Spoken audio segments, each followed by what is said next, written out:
When it's time to upgrade or add new equipment to your business, a key component is how you plan to pay for it. In today's video, I'm going to take a look under the hood at the things finance companies look for when approving loans. And I'm also going to uncover some unique options for financing your next printer purchase that you may not have even known existed. Stay tuned.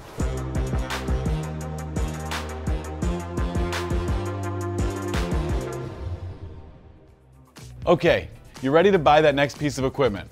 So how are you going to pay for it? Is cash the best option? If you don't have the cash, what options exist? IT Supplies works with several financing companies, and after meeting with them, I was able to get the inside scoop on what really drives approvals, as well as some often overlooked options that could be a great fit for you and your business. All right, let's jump in. First, we're going to talk about what key things a finance company looks at. The first is time in business. Finance companies like to see a minimum of 2 years in business.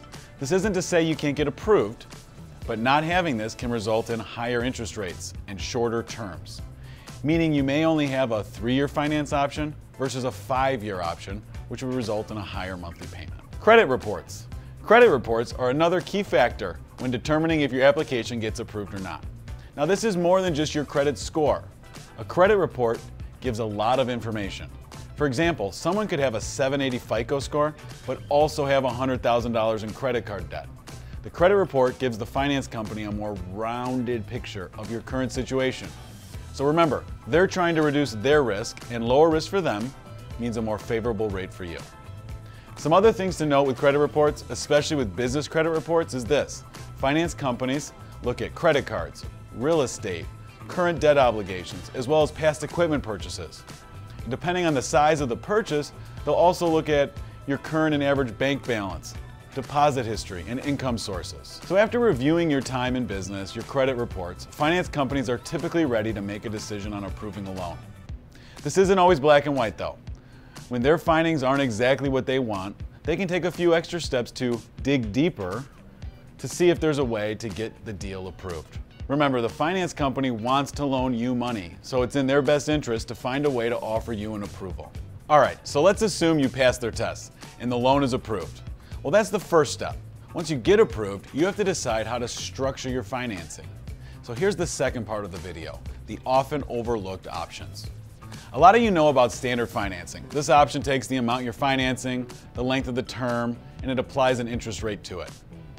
This results in a consistent and equal payment for the length of the loan. As we get into these unique options, the first one I found is what's called a graduated or step option. So this option reduces your payments in the first year. Then after, they start to step up. Another option is the seasonal finance option. This plan offers reduced payments during the slower times of the year to help cash flow by flexing to match the seasonality of the market you provide services for. And the third option I found is one I'm surprised many people don't take advantage of more. This is the deferred payment option.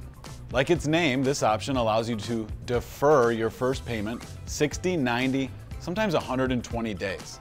So you pay a small fee, like $49 a month, and then you get to use your new equipment to make money for 2, 3, 4 months before making your first payment.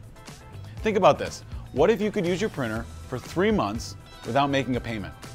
How many more jobs could you accept and earn money for in that time? Then when it is time to make your first payment, you could have a group of new loyal returning customers looking for more prints from you. So those are my 3 most underrated and underutilized options out there. Now, while doing my research, I did find a bunch more, and I feel like those may require some expert advice from your own accountant to see if they're a good fit for your business. On that list are tax and operating leases, residual purchase options, fair market value, and dollar buyout options. A lot of these options exist to either increase your tax incentives, lower your payments by giving you equipment back at the end of the term. Some of these are done to protect against technological obsolescence, which essentially forces a business owner to bring in new equipment on a pretty regimented cycle.